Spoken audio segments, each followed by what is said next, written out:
Hello class 5th students. तो बच्चों हमारा जीके में कितने 2 चैप्टर हो गए थे। तो आई होप आप लोगों ने 2 चैप्टर नोटबुक पे अच्छे से नोट कर लिए होंगे। होमवर्क बराबर साथ ही साथ आप कंप्लीट करते जा रहे होंगे। तो अब है हमारा 3rd चैप्टर डेजर्ट लाइफ, यानी रेगिस्तान का जीवन। रेगिस्तान जीवन। तो चलिए बच्चों, इसको हम देखते हैं कि इस चैप्टर में क्या दिया गया है। The desert life is full of amazing animals and plants, यानी रेगिस्तान का जीवन अद्भुत जानवरों और पौधों से कैसा होता है, पौधों से भरा हुआ होता है।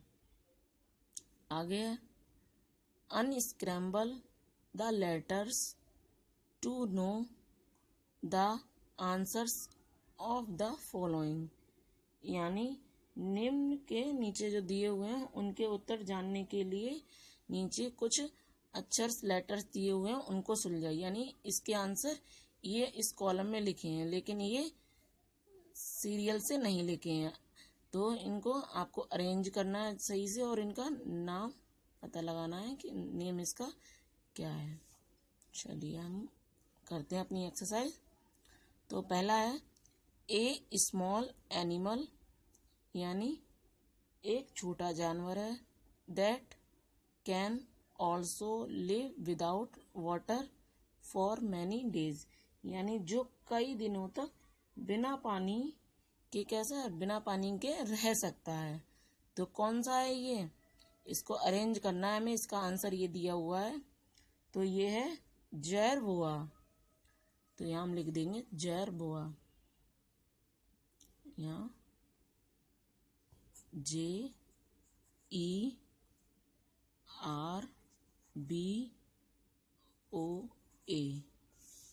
ठीक है बच्चों। अब है हमारा सेकंड ए प्लांट, एक पौधा है। That can resist heat and drought for the longest period in desert is, यानी एक जो पौधा है जो क्या है, रेगिस्तान में लंबे समय के लिए गर्मी और सूखे को सहन कर सकता है। तो ये कौन सा पौधा है, ये इसका नेम दिया है। इसको मैं अरेंज करके इसका नेम सही से करना। ये है क्रियोसोट, क्रियोसोट वुश। तो हम यहाँ लिख देंगे क्रियोसोट, CREOSOTE,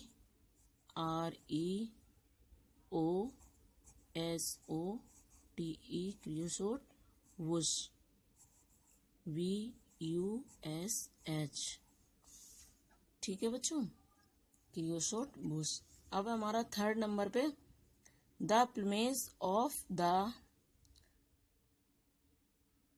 खाली जगह दी हुई है, is the best example of soil camouflage in words, यानी ये क्या है, एक आलू बुखारा है, यानी कि प्लमेज आलू बुखारा का पक्षी में मिट्टी के छलावरण का सबसे अच्छा उदाहरण है ये। It perfectly matches the colour of the desert soil, यानी यह पूरी तरह से रेगिस्तान की मिट्टी के रंग में मेल खाता है। जैसी रेगिस्तान की मिट्टी होती है उसी तरीके का होता है। तो इसका नाम दिया हुआ है, ये है, तो ये है, इसका नेम है डेजर्ट लार्क। ये है डेजर्ट लार्क, यहाँ हम लिख देंगे DESERTLARK,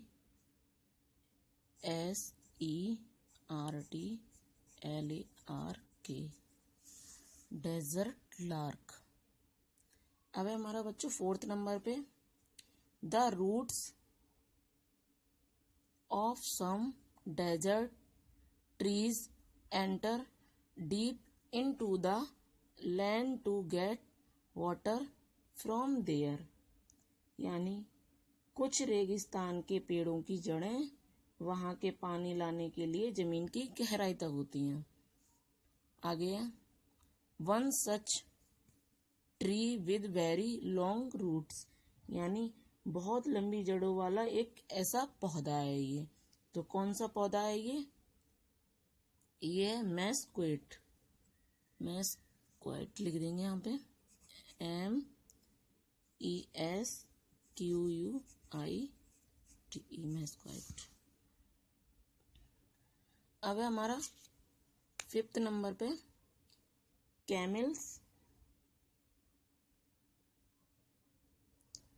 can go without water for many days, यानी यानी कि ये क्या है, camels can go without water for many days, यानी ऊंट कई दिनों तक बिना पानी के रह सकता है। बिकॉज, क्योंकि they contain fats in their, यानी क्योंकि क्या होती है, उसमें फैट्स होता है, यानी वसा होती है।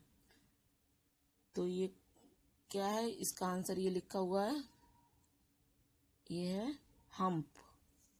हम यहाँ लिख देंगे हम्प, HUMP, हम्प।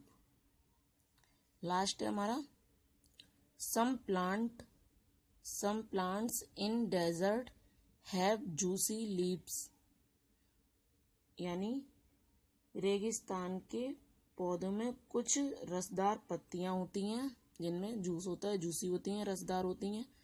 और stems to store water as soon as the rain falls, यानी जो बारिश होते ही पानी को स्टोर करने के लिए उपजी होती हैं। वन सच प्लांट इज, ऐसा ही क्या एक पौधा है, तो इसका क्या नाम है, इसका नेम है, ये है इस तरीके से, इसका नेम होता है कैक्टस। तो हम यहाँ लिख देंगे कैक्टस, CACTUS, कैक्टस। तो बच्चों इस तरीके से हमने ये अपनी एक्सरसाइज को कंप्लीट कर लिया है।